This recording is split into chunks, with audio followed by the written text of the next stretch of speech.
Second here. I'm just working on wrapping a couple things up here. All righty. Um, so I guess first off, do me a favor. Just tell me a little about who you are. Tell me a little about yourself. Where you train out of. Okay, my name is Dionisio Nicho Ramirez, born and raised in Southern California. Um, man, sports, 10 years old, so I was really young. Started with like I want to body, got into boxing, jiu-jitsu, things like that.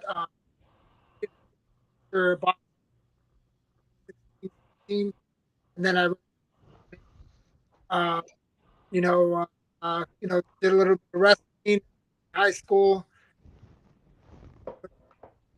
I only practiced for a little bit, but went on my jiu-jitsu journey for a while. California. I was in Swanson. He was a mentor for a long time in my career. When I was 20, he brought me a lot of different places. Really world renowned gyms here in America. Uh, Shoot, I'm a brown belt under Dennis Bacon out here in Alaska. Uh, I haven't grappled too much last year. Right now, I'm currently training out of BNB Boxing Club. I've been out of there for years. It was a transition from the MMA to get my body, get back to the whole body stiff and things like that. But yeah, BNB Sports Academy. That's Crawford's gym. Uh, Terrence Crawford. You got oh man, I can look at you got a lot of great guys there. Lucas. Uh, these are all trainers. Um, and yeah, missing one. Another Bernie, uh, and Ralph, and yeah, that's Awesome. Training at B&B. Obviously, you've got some great people around you. Bud has kind of built a great community down there. What does it mean for you to have some of those world caliber, world class athletes there to train with, from the boxing side of things, as opposed to just the MMA gyms?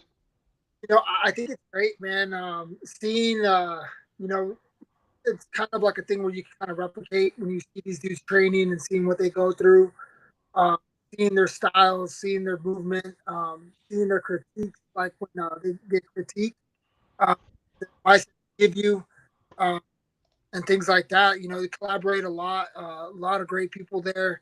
Um, but yeah, to me, I feel advantage. You know, So you say you're from California. Tell me a little bit about kind of your growing up there, and then kind of why you moved to Nebraska and what brought you here. okay, California, man. I trained at a Coachella Boxing Club. With some great trainers. Um, they're uh, Joel Diaz got trainers here quite often. Other Antonio Diaz. They have a Diaz training camp. That's what they call it, Diaz training camp. Out there in California, and again, those were a whole bunch of fighters. At that time, when I was young, you had a lot of hitters. You had Oscar De La Hoya, you had Bernard Hopkins. I would go through that gym. Timothy Bradley, uh, a lot of, and I'm missing out. There's a lot, like a lot of great fighters that went through there. And again, I was young at the time, but California was, that's my home. That's where I was born and raised. Everyone knows me out there. Here in Nebraska, I don't have too much of the people in the gyms here in this in Nebraska. They know of me, but in California and that valley, I'm well known. Um, anyway, the thing that brought me here, man, at one time I was in love. I was married. My the cost of living, Nebraska, the cost of living, things is completely different. And but yeah, originally that's what brought me. Man, you've obviously been in the cage a few times, been in the ring a few times. It being fight week, I mean, how does this fight week feel and compared to maybe your BKFC fights or some of your previous fights? They're all very similar, man. Honestly, it's once it's a thing where I try not to think about it too much. Like the day of, like the day of wait, like it's like the day before and the day of the fight is when really, you know, it just try to tame the emotions of what's in your mind. But yeah, it's been doing this a while. The preparation's on point. My weight's on point. You know, all mental work coming up, and that's half the battle. So yeah. You describe yourself as small but fierce. What does that really mean once the bell rings? Oh man, it's it's I don't know, like that's for one. That's I got that from Shakespeare, and for two, small but fierce is a thing of I'm gonna fall back on my skill and my grit. Um, I've always fought longer fighters. Ever since at 155, the weight was guy. Um, but I have the tenacity and I have the grit, man. Come fight night, you'll see. I'm very explosive, very fast, and I pray, and I hope that it all comes together that night. Where's the nickname Nicho come from? That's from my dad. My God rest his soul. He passed away in '07, and people in California back in like the old gym, like the Coachella days, like the people from that boxing era, or that my uh, they know me as Nietzsche in the boxing club. But I got Okay, I mean, I guess this is probably going to tell me a little bit more then. So, how did you find boxing, and how did you turn that into a pro path? Oh man, I found boxing. Actually, it was my cousin from Idaho. He was visiting. He was. Visiting, I was getting bullied a lot, and at the time at school, and my dad asked my cousin to take me to the boxing club, and once I went there, I fell in love with it, and like the whole. Cause I've always done team sports, and there's nothing like being in a ring or a cage and being like, of course, you have a team behind you and things like that. But you're the one that's out. You're the one that you're the one. You're basically it's all falls on you at the end of the day. Perform, not a teammate or whatever it is, and yeah, there's a good thing of preparation and that comes with your team and things like that. But you know, the sport of fight. I got you. So, what is one lesson that the gym taught you early in your career? Oh man, hard work.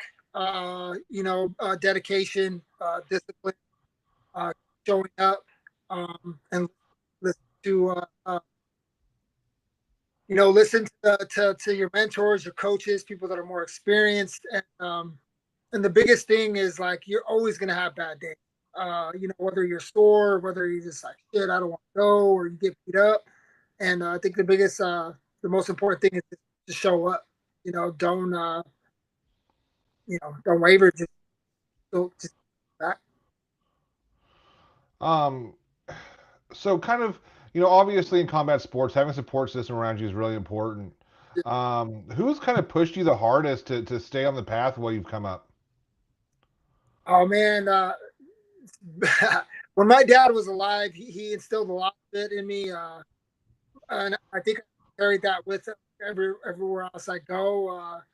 Again, my father, when he was alive, in high school, things like that, even in middle school, he would wake me up like at five in the 4 in the morning to go run. There had been times he followed me behind in his truck before he would go to work to make sure that I would run. It was my father. My father was a big. He was huge. It was huge. I got a lot of support from my family, like my mom, my sisters, my cousins, um, and friends, and teammates, things like that. But the biggest one was my father. That's awesome. Um, you say you have power in both hands. Is that something that you really worked to build, or is that just something that you kind of naturally came by? Um, you know, I don't know.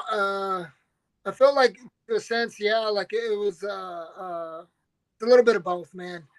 Um, without the proper training and like the movement and technique, uh, all that stuff can be built. But I think that there's a certain point where it is like a God given like a whatever it is, you know, uh, genetic whatever. Not, yeah. You talked a little bit about heart. Obviously, when in the combat sports, there's a couple things. There's your training that kind of gets you prepared and gets you to react, but then there's also that something else that makes you push through. How have you had to rely on having on that heart and kind of being able to use that to help you get to where you're at? Uh, like in fighting or just in life, or what do you mean? I mean, a little bit of both. I mean, in fighting, I mean, has there been a point where you've kind of been down a couple rounds and you just kind of had to go out there and kind of bite Yeah, down on your mouthpiece and go get it done? yeah. So my last fight was against Zeb Vincent. At the time, he was ranked number 5. He had a 9-inch reach advantage. Uh, right off the gate, man. And I didn't say it. Look at the video, and but got caught right off the rip, like on my right eyeball, like right. So basically, if you really pay attention to that fight, you'll see me wince a lot. Like I'm like this, and I was basically blinded. Out of my I couldn't see, like I was probably like at 60% of seeing out of my left eye, and and things. He made it very difficult. I was getting tagged.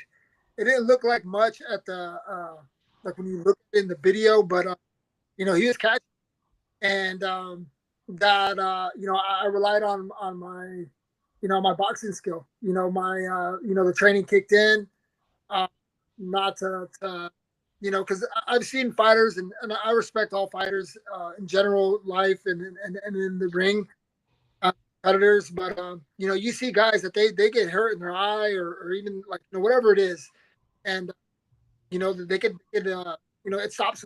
They can be like no no no, like whatever it was. But for me it was a thing of being in there. It's survival. Like it's like fight or flight mode for me, and and God forbid, and I don't know, man. I think when I was younger at that Coachella Boxing Club in California, you know, uh, um, it was gritty, bro. The way they brought us up, we would have wars, and again, I was a competitor amateur days when I was a lot younger, and it definitely groomed me to be I don't know, like I know how to put it in words, but yeah, felt like you know each heart, growing up is like it's a thing that you have, and I don't know, like for me, I feel like I've been blessed with it. A little competitive, very competitive. So you're 5-1 in bare knuckle. So you've been in that ring a few times. Oh, So bare knuckle boxing, I'm 2-0, 2-0. 2-0 in bare knuckle. Okay. Huh, I wonder where I got the 5-1 from. Okay, so you're So 2-0 in bare knuckle. Um, obviously bare knuckle is very different from MMA or boxing. I mean, what was the biggest adjustment for you getting it in your first and second bare knuckle matches? both fighters had two different game plans. Cassius Kane is out here in Omaha, Nebraska. He's well known, very tough fighter, very durable, gritty. Um, but the thing with him, like the thing that I noticed with that was his strength is his knee. It's his elbows, it's his Muay Thai game, and bare knuckle boxing. Obviously it's hands. Zeb Vincent, and another thing, Cassius, his game was he moved forward. He was very aggressive, and yeah, Zeb. Well, he again 9-inch reach advantage. He played that that back game. So anyway, for me, I think the advantage is like there's certain advantages. Like the losses that I have are from takedowns and in bare knuckle boxing, you can you can't like me. Don't get me wrong. Like the dirty boxing and kind of the Greco-Roman type of your head the I get, but that's personally that's how I lost on all my pro MMA like, work. Good grappler. Do you see the opportunity for bare knuckle as a risk, or do you see it as an opportunity to kind of step into somewhere you fit in better? You, you know, uh, in a way, dude, it is a risk. The injury is a lot more higher risk. Obviously, you can get poked. Yes, dudes break their nose, things like that. But like for me, I felt like it's me to display my skill set a lot more. And again, I feel don't knock on wood, but you know, uh, you know, genetically, if you see my frame, like yeah, I'm short, but I have a really big head, big jaw. I have big legs, even though I'm short, and it's a thing where I think anybody can get knocked out, but at the same time, you can't hit what you can't see, or if you don't land it or whatever it may be, whatever. But I know in boxing people get hit and things like that, but yeah, but there's always that risk. There's always that risk of of it not going the way you want it to and get pretty bad. So, what separates from somebody who just survives in the bare knuckle ring versus somebody who thrives at it? you know, again, it's all the styles make fights. Um, I've seen a lot of these guys. I've seen some of them where they're gifted with the length and the height and the movement and being there's a couple fighters that I've seen that they don't get hit very often and because their game plan. Uh, Other fighters that are more gritty, they're more shorter, like myself.